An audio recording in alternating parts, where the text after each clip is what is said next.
interesting conversation with none other than Mrs. Sharmila Sinha, a resident of CR Park, E Block. She has gained a huge fan base, I would like to say, as a food connoisseur, as a food researcher, and she doles out such amazing dishes. You have to be here to taste it, to be really able to understand what I'm trying to say.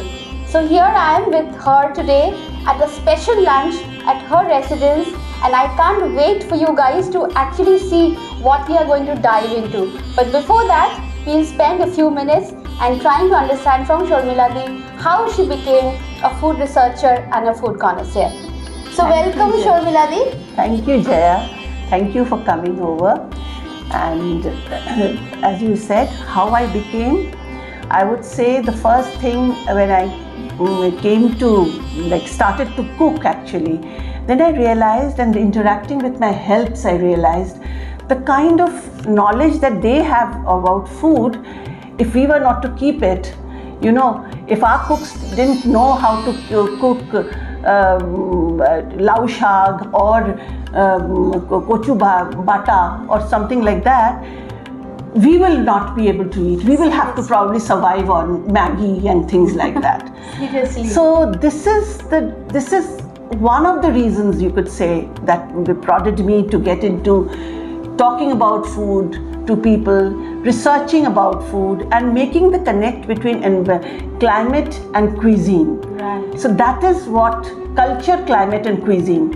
So for example, this is the time that you're supposed to have amla, because this is a transition time, and if you have amla every day, amlo ki chutney, that was very prevalent in Bengal itself.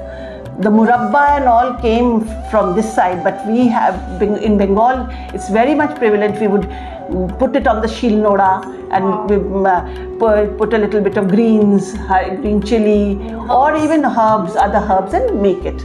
Otherwise, also in the sweet way, you add it with gur and make a sweet chutney. Right. The body becomes warm. Yeah. And it is helping you fight Developing all that. immunity. Today we are talking about amla as superfood, haldi as superfood. Yeah. This was there in our culture. Absolutely. And there is no kachi haldi that we have here. We've been always having it with gur. Why with gur? Because gur is another superfood, you can say. So the first thing in the morning, you have a superfood and start running up doing things. Absolutely. So these are things that prodded me essentially to think about food. And the more I delved into it, the more I realized how little we know, and how little we know about communities that deal with food. So, and another thing that I realized when I was talking about food, that nothing actually goes waste in our kitchen. Absolutely. So everything is used. Yeah. The rind of the nimbu, we can make with use to wash our dishes. Yes. So many things, and to eat the rind of the lauki, aloo, everything, so parval, yes. everything. So all those things I started to do, and I started to bring in people, and I've been very blessed with friends like you all, that I have been able to get people who are now slowly, gradually interested in the food. Sure. I started somewhere in 2013 because of friends prodding me. Then in 2016 my son got married. My daughter-in-law actually prodded me to get into this properly.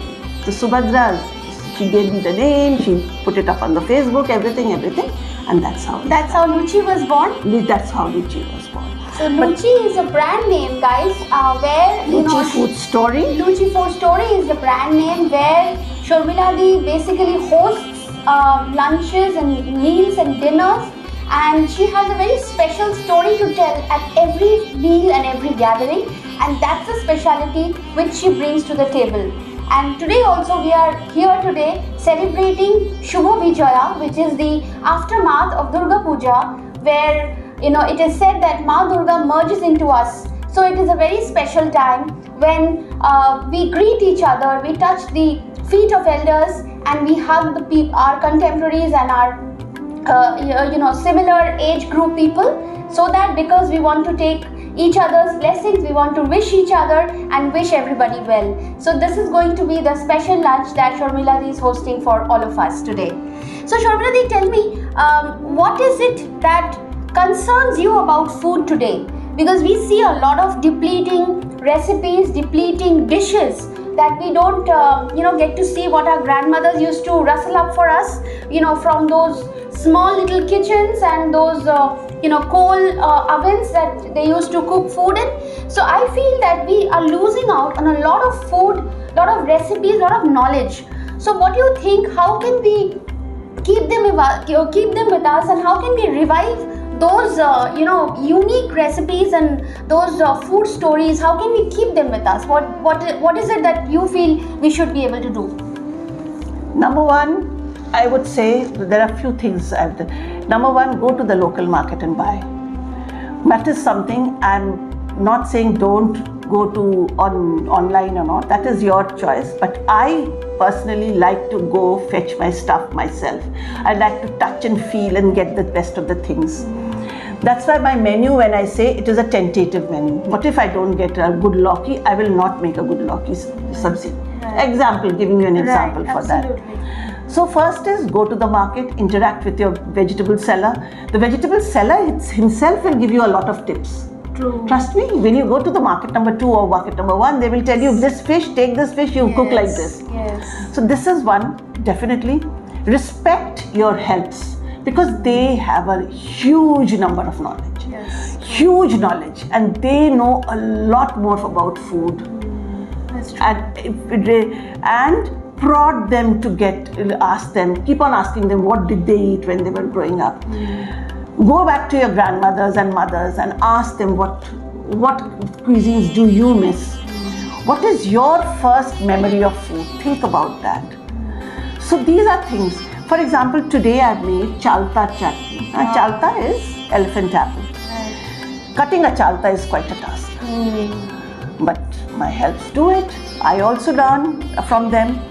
And how many people make chalta chutney? Not too many. Not too many. But if you had a help, and if you were to sort of be pally with the help, just like mine, they buy themselves, they cut, they make, and they say, I will make it. Wow. So the menu more or less is decided by them. Because this is what they want to feed. I add my bits because, say for example, the pansaras that you had, they had never had it. Obviously, they will never have it. They will never have it. So, because that being an influence of the Burmese influence on our food, I don't know whether it is actually Burmese influence or not, because we have our own patishapta. It looks like a patishapta, non-veg patishapta. So, I don't know. So, as food travels, people travel. So, obviously, food will also travel. So this is what I would say. Read is another thing. Read good recipe books, not the fancy ones. But read. Another thing is explore. Go out to the communities, smaller communities. Go out to the villages. Eat their local food. Exactly. Sit with people. Eat their local food. I have gone to various parts because of my work, and another is the passion, both. So it would sit with the villagers. Even the jawar ki roti tastes better there, with lots of ghee and gur. And that big roti, that huge roti, you will be maybe having a little slice. It's like a baked pizza, crisp pizza you have. And you just have a little slice and you're done for the day. Absolutely. So today we are talking about millets, we are talking about superfood, we are talking about this and that. It has always been there. And it is not only in India, it's all over the world. Our cultures have evolved because of food. Absolutely. Whether we like it or not, it is races, cultures. There are, as per research, there are 60 to 70,000 grasses and greens that we can actually eat. Wow. So I don't know whether it's a research paper that I was reading the other day. So if that is so, what is eaten where? Maybe some parts of the world eat something, and eat seasonal. As seasonal as possible. Please do not freeze your stuff. Don't try to have neem leaves in winter. It will not work. Neem flowers. I'm very sorry. Neem flowers in winter. It will not work. Neem flower, when it blooms, have it it is the best antidote for everything. Sure. So these are things that I would like to tell you. Absolutely. So guys, I think, and also I think one more thing, Sharmila, I also feel that, you know, we are, our elders are obviously not going to be there all the time, but till the time they are there, I think we all should just take away as much as possible from them about food, about recipes, about ingredients, about culture, about the you know, the positive, you know, medicinal values of every food, every herb, you know, which we all know. What we have in our Shastras, we have what we know, we have in our Vedas, but you know, we don't actually think about it. Like you just said, that haldi is a superfood. What somebody will tell us, no, we all know that. Neem is a superfood, we all know that. Amla is a superfood, we all know that. Meetha aloo is a superfood. So I think we just need to keep our ears and eyes open and assimilate as much as we can, so that we can pass on to our next generations. Yeah, you were saying something, Sharmila. Say for example, on Janmashtami, tal is had. Okay, I'll give it. The reason why I keep talking about culture is very important. Is tal in Bengal we'll make tal kheer, we'll make tal boda. Tal is the palmyra palm. Okay, so what do you do with the inside of it? You go plant it. Okay. Once you've planted it, it will shoot out around Lokhi Pujo. Wow. And that is what that shoot is needed for Pujo. For the Pujo. We don't get it here, so people have forgotten. But these people, my helps, they plant it and they take it for the Lokhi Pujo. Oh wow. And why they take it for the Lokhi Pujo? Now yesterday, she took one of my help, she took one of the earlier whatever. Yesterday she took a bunch of them and to plant it in the park nearby. Wow. So what is culture? So you sowing a seed for a plant to come out at a certain season. So at a certain time. And that is the time you are going to plant it. So this is simple logic. And we say that we don't find things in Delhi. And this is simple logic, this is simple science, and this is simple people science. Absolutely. Nobody told them how to do it. They are not scientists. They didn't go to a laboratory. They didn't go to schools too. Right. But they are seeing, they are doing it. They know so much. So much. And so since I encourage them, they keep on doing it. So that is why just respect them. If you don't want to encourage them, at least respect their knowledge. Absolutely. That is something I keep saying, and I will keep on saying this. So this is what it is. Thank you so much, Sharmila. It was an amazing interaction with you. We look forward to today's lunch, and guys, please do visit the Luchee Food Story on Instagram, on Facebook. I'll share the links at the end of the video. And she hosts lunches and dinners on special occasions, like I said. So do reach out to her, subscribe to her handles, and I'm sure you will be regaled with many such stories and anecdotes, because Sharmila Di has a whole lot of them with her. So here's Joya signing off with CR Park Speaks. See you in our next one. Thank you so much. Thank you, Joya. Thank you so much for being here. Thank you, Sharmila Di. It was wonderful talking to you today. Same here. Thank you.